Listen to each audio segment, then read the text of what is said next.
પુતિનને કમલા પસંદ છે। જી હા, આમે નહીં પરંતુ રશિયાના રાષ્ટ્રપતિ વ્લાદિમીર પુતિને જાહેર મંચ પર જ આવું નિવેદન આપ્યું છે। પુતિનને સવાલ પૂછવામાં આવ્યો કે અમેરિકાની રાષ્ટ્રપતિ પદની ચૂંટણીમાં તમે કોને સમર્થન આપવાનું પસંદ કરશો, ત્યારે તેમણે કહ્યું કે હું કમલા હેરિસને સમર્થન આપીશ। બસ પુતિનના આ જવાબે ન માત્ર અમેરિકા પરંતુ આખી દુનિયાને ચોંકાવી દીધા છે। પુતિનના જવાબથી કમલા હેરિસ અને તેમની પાર્ટીને 440 વોલ્ટનો ઝટકો મળ્યો છે। આટલામાં જ નહીં અટકીને પુતિને જો બાઇડનના પણ વખાણ કર્યા, ત્યારે પુતિનને કેમ કમલા હેરિસના વખાણ કરવા પડ્યા? શું આ વખાણ પાછળ પુતિનની કોઈ રણનીતિ છે?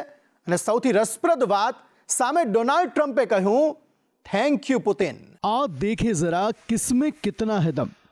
હિન્દી ફિલ્મના ગીતના આ શબ્દો અત્યારે અમેરિકાની રાષ્ટ્રપતિ પદની ચૂંટણીના ઉમેદવારો માટે સંપૂર્ણપણે બંધ બેસતા છે। 5 નવેમ્બરે યોજાનારી ચૂંટણી માટે ડેમોક્રેટિક પાર્ટીના ઉમેદવાર કમલા હેરિસ અને રિપબ્લિકન પાર્ટીના ઉમેદવાર ડોનાલ્ડ ટ્રમ્પ વચ્ચે કાંટેકી ટક્કર છે। બંને ઉમેદવાર જોરશોરથી ચૂંટણી પ્રચાર કરી રહ્યા છે। એકબીજા પર તેઓ તીખા પ્રહાર કરી રહ્યા છે। ચૂંટણી પહેલા જુદા જુદા સર્વે પણ સામે આવી રહ્યા છે। કોઈ સર્વેમાં ટ્રમ્પ આગળ રહે છે તો કોઈ સર્વેમાં કમલા હેરિસ આગળ વધી જાય છે।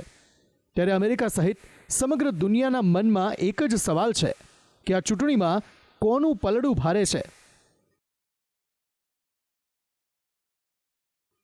હવે આ ચૂંટણી પ્રચારની ગરમાગરમીમાં રશિયાના રાષ્ટ્રપતિ વ્લાદિમીર પુતિને પણ એન્ટ્રી મારી।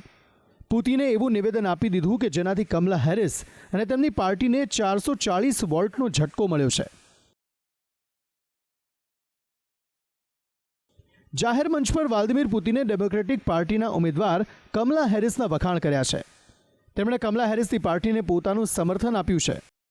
પુતિન અહીં સુધી જ ન અટકતા કમલાને પોતાની પસંદગીના ઉમેદવાર પણ ગણાવતા તેઓએ કહ્યું કે કમલા હેરિસનું નિર્દોષ હાસ્ય આકર્ષિત કરનારું છે। સામાન્ય રીતે કોઈ તમારા વખાણ કરે તો તમે તેનાથી પ્રભાવિત થાઓ, તે વ્યક્તિનો આભાર માનો, પરંતુ અહીં જ્યારે વ્લાદિમીર પુતિને વખાણ કર્યા તેનાથી ડેમોક્રેટિક પાર્ટીનો ગુસ્સો 7મા આસમાને પહોંચી ગયો છે। પુતિને વર્તમાન રાષ્ટ્રપતિ જો બાઇડનના પણ વખાણ કર્યા છે। હવે પુતિનનું નિવેદન એટલા માટે ચોંકાવનારું છે કારણ કે આખી દુનિયા તે વાતથી વાકેફ છે કે અમેરિકાની બાઇડન સરકાર રશિયા વિરોધી છે।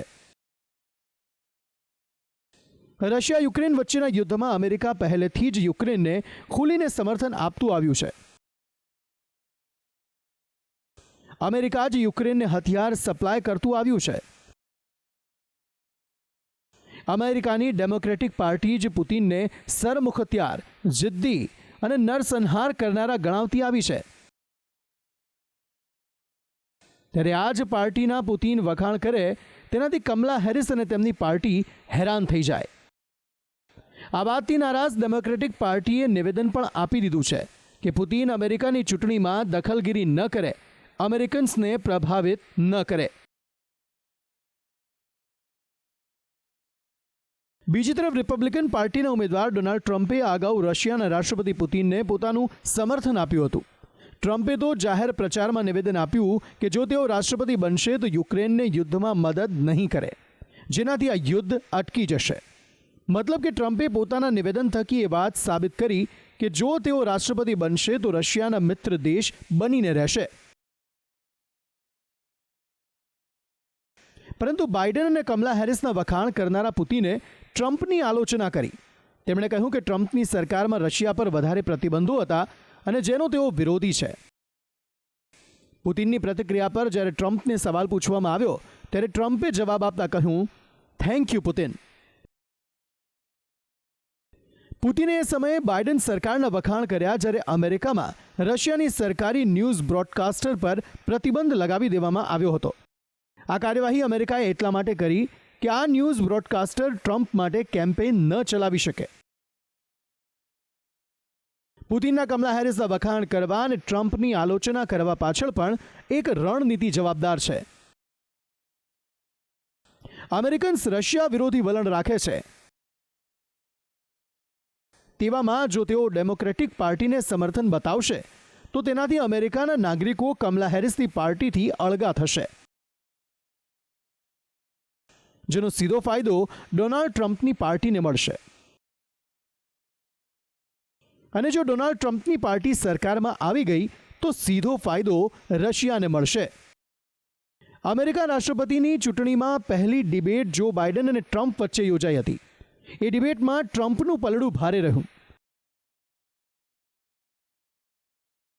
તે બાદ ડેમોક્રેટિકના ઉમેદવાર બદલાઈ ગયા અને હવે પછીની ડિબેટ કમલા હેરિસ અને ટ્રમ્પ વચ્ચે યોજાવાની છે. ચૂંટણી હવે નજીક છે ત્યારે આ ડિબેટ અમેરિકન્સ પર મોટો પ્રભાવ પાડી શકે છે. આ ડિબેટમાં જોવું રહ્યું કે કોનું પલડું ભારે રહે છે. કારણ કે જે ઉમેદવાર ડિબેટમાં ઉભરી આવશે તેની ચૂંટણીમાં જીતવાની શક્યતા પ્રબળ રહેશે. સ્પેશિયલ રિપોર્ટ, સંદેશ ન્યૂઝ.